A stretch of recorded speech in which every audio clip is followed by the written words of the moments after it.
Good morning. Welcome, everyone. We have with us today Tyrrell Hatton. Tyrrell is this year's Aon Risk Reward Challenge winner. Congratulations. You've had a fantastic season. Can you talk about how it feels to add the Aon Risk Reward Challenge to your list of accomplishments? Yeah, I mean, this season's been great so far for me. The only thing missing had been a trophy, but I guess I get to take this one home now, so that's that was a nice bonus. Can you tell us a little bit about your approach around on the course and your decision making, your strategy with your team, anything specific that you might have in the back of your mind as you're making shots, approaching shots throughout the season? Well, I mean, as you know, we play some pretty tough courses, some tough holes throughout the year. So sometimes you have to be smart, sometimes you have to be aggressive, and I think it's just ultimately just trying to make the right choice. Your scores include 21 birdies, 1 eagle across the counted rounds in this year's competition. Are there any specific decisions or holes that stand out in your mind? I mean, we were just talking about there the 10th at Riviera, or which, you know, you can easily make a birdie and you can easily make a double or a triple if you end up in one of those bunkers. So that's always a nice hole to get out of with a 3. Fantastic. We'll get into the rest of your press conference now. Tyrrell, this is your 6th start at the FedEx St. Jude Championship, 2nd at TPC Southwind. Can you just talk about your excitement to be here for the FedEx Cup playoffs? Yeah, it's nice to be back. I mean, ultimately, that's at the start of the season, you at least want to be teeing it up this week. We all knew the changes going into 2024, so being a part of the playoffs is really important. So yeah, happy to be here.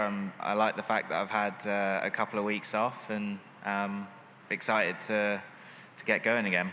Does this course suit your game in a way that changes your mindset going into the playoffs, or is it just business as usual?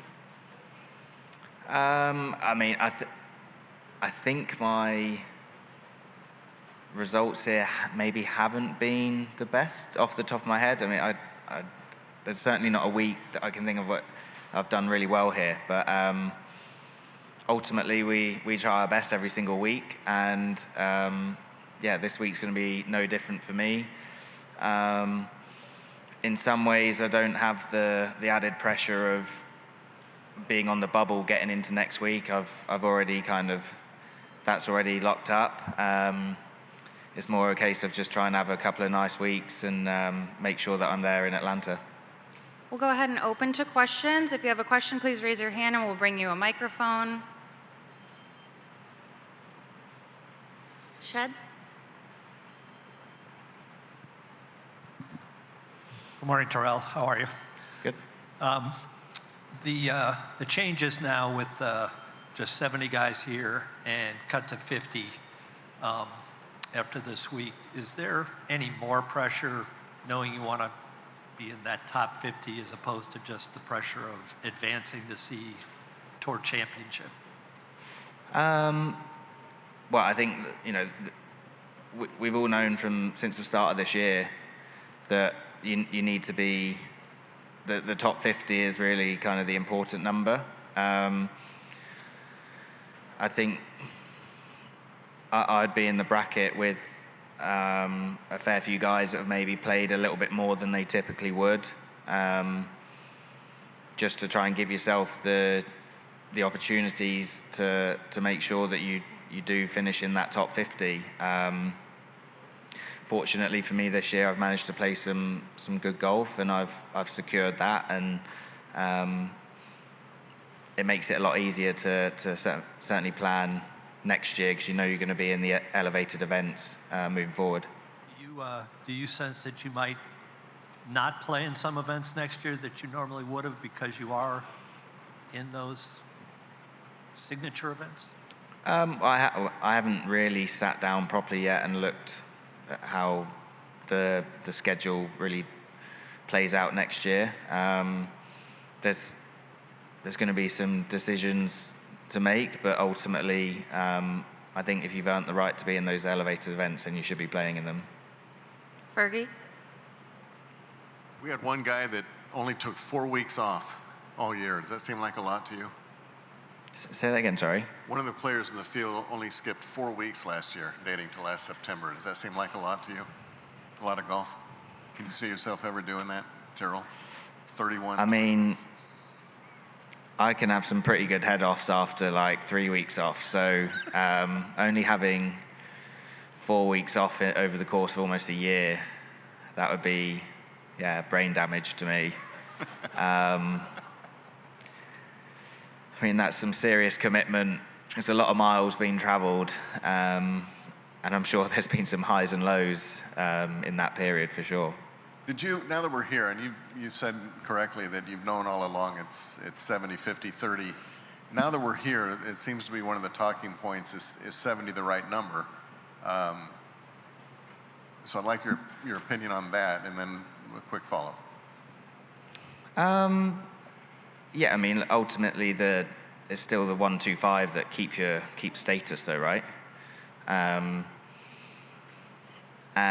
it's not given to you. You go out there and earn your spot to be here this week.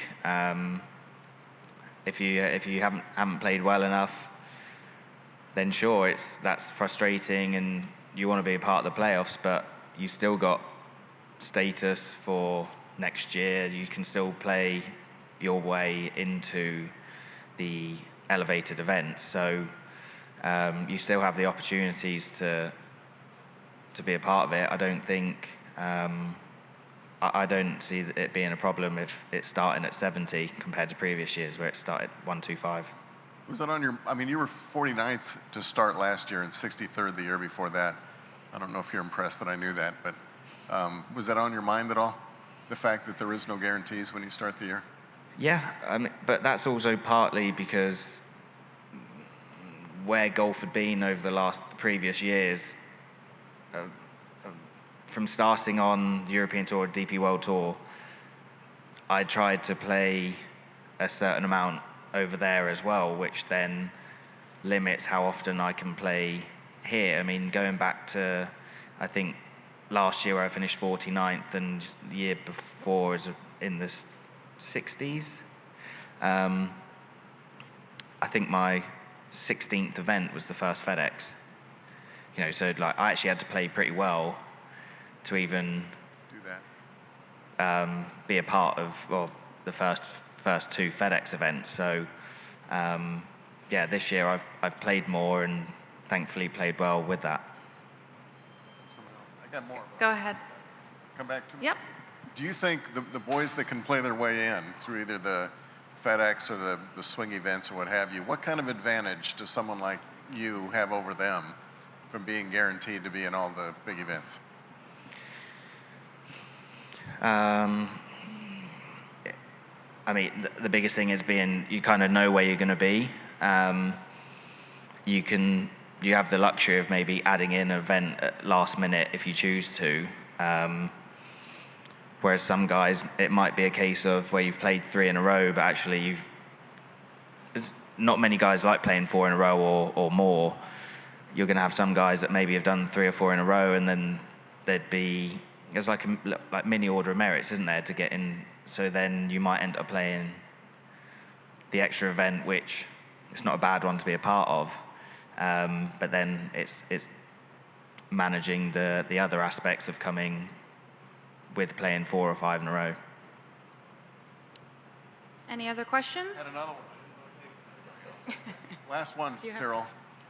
4 exemptions are awarded for each of the big events. Is that too many? Is that too big of a safety net? I guess time will tell. I mean, I think that it's their choice, isn't it? Who the exemptions go to. I'm sure the right decisions will be made if necessary. We'll come right over here. Tyrrell, amid a time with a lot of golf politics, does playing in a tournament for a cause like St. Jude give you any different perspective? I mean, ultimately, our job this week is to, like every other week, is just to go and play golf. But yeah, it's a pretty special cause. And the amount of money that is raised this week and throughout the rest of the year is important to carry on the great job that those guys do. All right, if that's all our questions, we'll let you go. Thank you. Good luck this week. Thank you.